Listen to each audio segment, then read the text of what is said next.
नमस्कार, 90.0 एफएम झुंझुनू का digital page आप देख रहे हैं और मैं हूं आरजे कविश आपके साथ। कार्यक्रम का नाम है एक कदम बदलाव की ओर, जहां पर हम हमारे सामाजिक मुद्दों के अलग अलग विषयों पर चर्चा करते हैं, बातचीत करते हैं और हर बार हमारे साथ में नए मेहमान मौजूद होते हैं किसी नए विषय पर बातचीत करने के लिए। दोस्तों, राजस्थान में हमारा जो झुंझुनू जिला है वो शिक्षा को लेकर दूसरे नंबर पर है। हमारी जो लिटरेसी रेट है यानी साक्षरता दर जो है वो कई मायनों में जो है वो हमेशा से अच्छी रही है, पर शिक्षा में जो है वो हमेशा बदलाव करते रहना जरूरी है। टाइम टू टाइम जो है ये चेंजेस होना बहुत जरूरी है। तो बच्चों की एजुकेशन को लेकर हमारे झुंझुनू जिले में क्या चल रहा है, साथ ही जो है वो सरकारी स्कूलों में किस तरीके से बड़े बदलाव किए जा रहे हैं, सारी चीजें आज जो है वो हम पूछने वाले हैं। हमारे साथ स्टूडियो में बेहद ही खास मेहमान मौजूद हैं। कमलेश जी तेतरवाल साहब हमारे साथ में, एपीसी समग्र शिक्षा अभियान झुंझुनू। सर, बहुत बहुत स्वागत है सबसे पहले आपका हमारे इस खास कार्यक्रम में। नमस्कार, थैंक यू।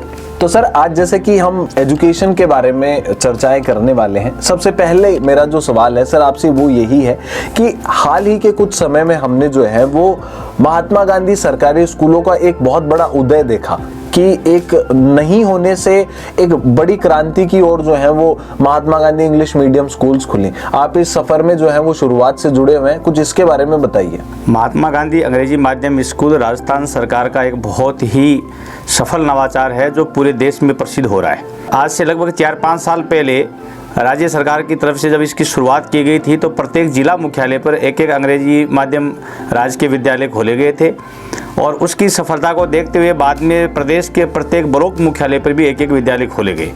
इन विद्यालयों में हमेशा ये देखा गया कि जो लिमिटेड सीट्स थी एडमिशन के लिए उनमें लॉटरी से एडमिशन करने पड़ रहे थे, तो इसका मतलब ये अभियान पूरा सफल था और इसको देखते हुए राज्य सरकार ने भी काफ़ी इसको प्रोत्साहित करने का प्रयास किया और बड़े कस्बों में अंग्रेजी माध्यम स्कूल खोले गए और अब तो गाँवों में भी ये स्कूल खोले गए हैं।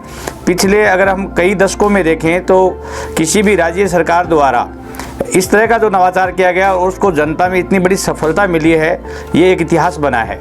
और मैं तो ये मानता हूँ कि वो ग्रामीण क्षेत्र के लोग, शहरों के ही नहीं, ग्रामीण क्षेत्र के वो लोग, वो अभिभावक जिनके बच्चों को अंग्रेजी माध्यम में पढ़ाना उनके लिए सपने के बराबर था, आज उनके बच्चे अंग्रेजी माध्यम स्कूल में पढ़ रहे हैं और राज्य सरकार ने इसको फ्लैगशिप योजना में ले रखा है और निश्चित रूप से ये एक बहुत सफल नवाचार है।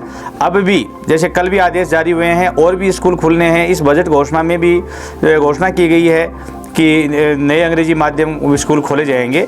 तो इससे एक तो शिक्षा में जो बच्चे अंग्रेजी माध्यम में नहीं पढ़ सकते थे उनके लिए फ़ायदा हुआ है, साथ ही जो हमारे निजी विद्यालय हैं उनमें और राजकीय विद्यालयों में एक स्वस्थ प्रतिस्पर्धा भी पैदा हुई है जिससे अच्छे शैक्षिक विकास में हमें अच्छे परिणाम मिलेंगे।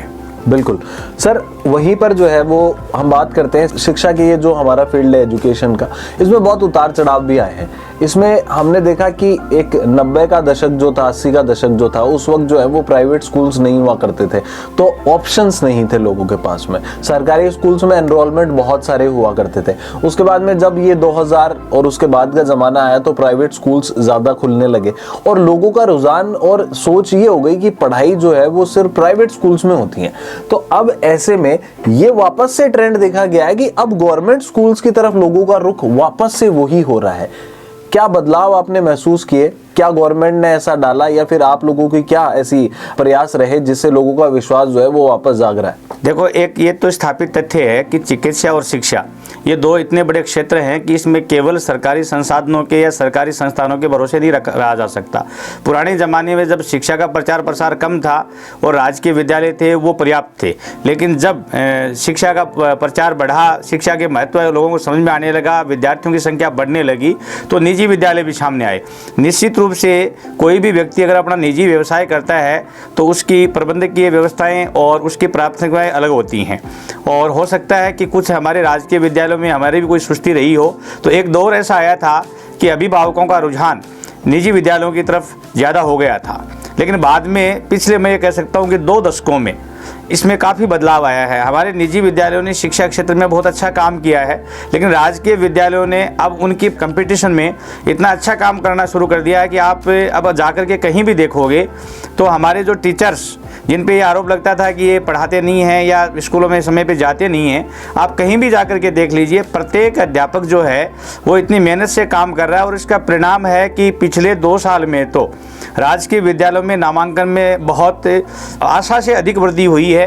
और जब हमारे नामांकन में लगातार वृद्धि हो रही है और हम बहुत अच्छे बोर्ड परीक्षा परिणाम दे रहे हैं, तो इससे हमारे जो निजी विद्यालय के साथी हैं वो भी अपने मैनेजमेंट के माध्यम से अपने स्टाफ के साथियों को ये समझाने का प्रयास करते हैं कि भाई हमारा नामांकन घट क्यों रहा है, राजकीय विद्यालय में बढ़ क्यों रहा है।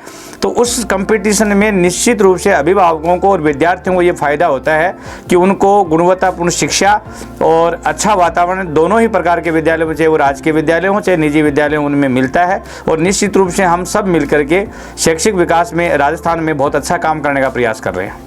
वहीं पे सर एनरोलमेंट के बारे में आपने बताया, लोगों का विश्वास वापस से जागा है। रिजल्ट्स की अगर हम बात करें तो सरकारी स्कूलों में जो है वो बच्चे बहुत अच्छा परफॉर्म कर रहे हैं। ये देखा गया है कि इंग्लिश में, ना सिर्फ इंग्लिश मीडियम, हिंदी मीडियम में भी बच्चे जो है वो साइंस में बहुत अच्छा कर रहे हैं, लाइक फिजिक्स, केमिस्ट्री, मैथमेटिक्स जैसे सब्जेक्ट्स हैं। तो नो डाउट जो फैकल्टीज हैं, जो टीचर्स हैं, जो सरकारी स्कूल में पढ़ा रहे हैं वो बहुत टैलेंटेड है। तो रिजल्ट्स के मायनों को लेकर आप क्या देखते हैं कि हाल ही के सालों में कैसा एक रिजल्ट गवर्नमेंट स्कूल्स ने दिया है और आगे को लेकर आप क्या सोचते हैं?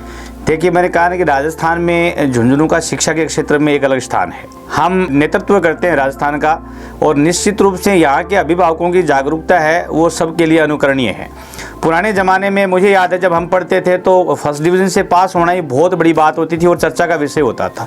लेकिन धीरे धीरे जब कंपटीशन बढ़ता गया और विशेष करके जो हमारे कंपटीशन के जो एग्ज़ाम्स हैं उनकी वजह से, खास करके जो हमारा नीट का है, आईआईटी का है, ये एग्ज़ाम्स हैं, इसमें जो मेरिट जाती है ऑल इंडिया लेवल पर, स्टेट लेवल पर, उसमें शामिल होने के लिए बच्चों ने और अभिभावकों ने शिक्षा पे इतना जोर दिया है कि हर साल हमारा जो परसेंटेज है वो बढ़ता जा रहा है। वो चाहे राजकीय स्कूल हो चाहे प्राइवेट स्कूल हो, उनको पता है कि अगर हमें आगे जीवन में सफलता पानी है तो निश्चित रूप से कुछ अलग करना होगा। और इस मामले में शेखावाटी के अध्यापक और विद्यार्थी बहुत अच्छा कर रहे हैं, और जितने भी कंपटीशन एग्जाम्स के रिजल्ट आते हैं उनमें हमारा परसेंटेज बहुत अच्छा रहता है। आप ठीक कह रहे हो कि मैं जब बिसाऊ प्रिंसिपल था, आज से करीबन 10 साल पहले की बात है, तो वहाँ तत्कालीन कलेक्टर साहब दिनेश जी यादव थे। उन्होंने ये घोषणा की थी कि राजकीय विद्यालयों में जो 90% विद्यार्थी लाएंगे उनको जिला स्तर पर सम्मानित करेंगे। उस वक्त केवल पूरे जिले के राजकीय स्कूल्स में 28 विद्यार्थी ऐसे थे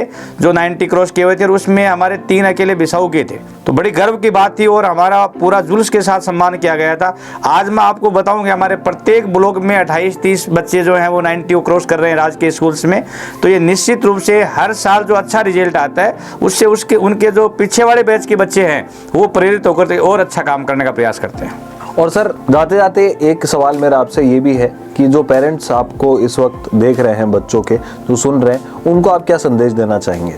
देखिए, निश्चित रूप से मैं ये कहता हूँ कि जो शिक्षा है इससे बड़ी संपत्ति आपके पास कोई नहीं है, और शेखावाटी का अभिभावक इसको बहुत अच्छी तरह से समझता है। यहाँ उदाहरण है हमारे पास कि वो किसान जो कभी निरक्षर थे, कुछ नहीं पढ़े थे, उन्होंने अपने बच्चों को पढ़ाया, और आज जिन किसानों ने, जिन ग्रामीणों ने अपने बच्चों को पढ़ाया और जिन्होंने नहीं पढ़ाया, उनके स्तर में, उनके लिविंग स्टैंडर्ड में बहुत अंतर आ गया है। तो निश्चित रूप से शिक्षा का और कोई विकल्प नहीं है, शिक्षा का और कोई ऐसा मुकाबला नहीं है जिससे आप बेहतर काम कर सकते हैं।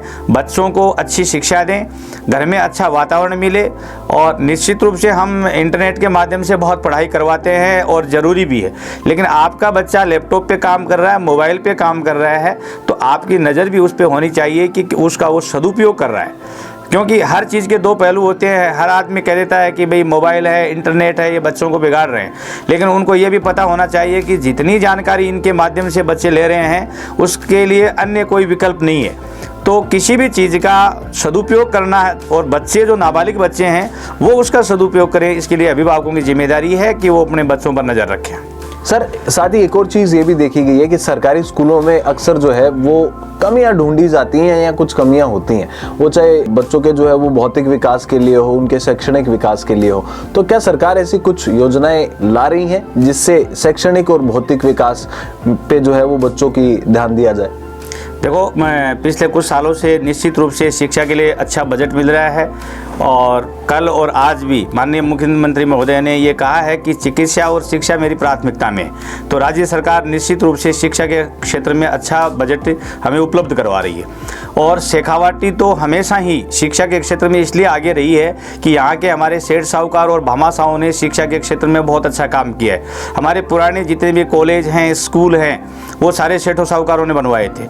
अब सरकारी विद्यालयों में हम उन लोगों की मदद करने, पुराने ज़माने में सेठों की या दानदाताओं की संख्या सीमित थी, लेकिन शिक्षा के प्रचार प्रसार से और यहाँ के लोग जब अच्छी सेवाओं में, अच्छे व्यवसाय में चले गए तो बहुत से लोगों के पास अच्छा पैसा हो गया। तो हमारे जो पूर्व विद्यार्थी हैं उनके माध्यम से या अन्य गांव के लोगों के माध्यम से हम राजकीय विद्यालयों में भामाशाहों से सहयोग प्राप्त करके बहुत अच्छा काम कर रहे हैं। करोड़ों रुपए का विकास हम करवा रहे हैं। और इस मामले में हमारी राज्य सरकार की एक योजना है, मुख्यमंत्री जन सहभागिता विद्यालय विकास योजना। इस योजना के माध्यम से अगर किसी विद्यालय को किसी भामाशाह द्वारा 40% राशि दी जाती है तो उसमें 60% राशि राज्य सरकार की तरफ से दी जाती है। और इस प्रकार अगर हम 40 लाख रुपए का डोनेशन प्राप्त करते हैं तो 1 करोड़ रुपए का काम उस स्कूल में होता है और वो स्कूल स्वयं करवाता है। तो इससे हमारे विद्यालयों को बहुत संबल मिला है। छोटी छोटी हमारी आवश्यकताएं पूरी हो रही हैं। बहुत से स्कूलों में हमारे नए भवन बन गए हैं और अन्य जो भी सुविधाएं ज़रूरत होती हैं वो इसके माध्यम से हम करते हैं। पिछले दिनों हमने हमारा विद्यालय श्रेष्ठ विद्यालय अभियान हमारे शिक्षा विभाग की तरफ से चलाया भामाशाहों का सहयोग लेने के लिए। और मैं आपको बताना चाहूँगा कि करीब 6 महीने में भी हमने भामाशाहों से 2 करोड़ रुपए से ऊपर की राशि जन सहयोग के रूप में प्राप्त की और वो मुख्यमंत्री जन सहभागिता योजना में जमा करवा के आगामी महीनों में करीबन 5 करोड़ रुपए के विकास कार्य विद्यालयों में हो सकेंगे। बहुत बहुत धन्यवाद सर हमारे साथ इस खास कार्यक्रम में चर्चा में जुड़ने के लिए। और 90.0 FM झुंझुनू का डिजिटल प्लेटफॉर्म आप देख रहे हैं, जहां पर ऐसे ही सामाजिक मुद्दों पर हमारे साथ हर बार नए नए एक्सपर्ट्स होते हैं। नए कार्यक्रम के नए एपिसोड में आप लोगों से फिर मुलाकात करेंगे। तब तक के लिए देखते रहिए 90.0 FM झुंझुनू का डिजिटल पेज, मेरे यानी आरजे कविश के साथ। झुंझुनू शहर का अपना radio station FM Jhunjhunu 90.0 FM, हर तरंग आपके संग।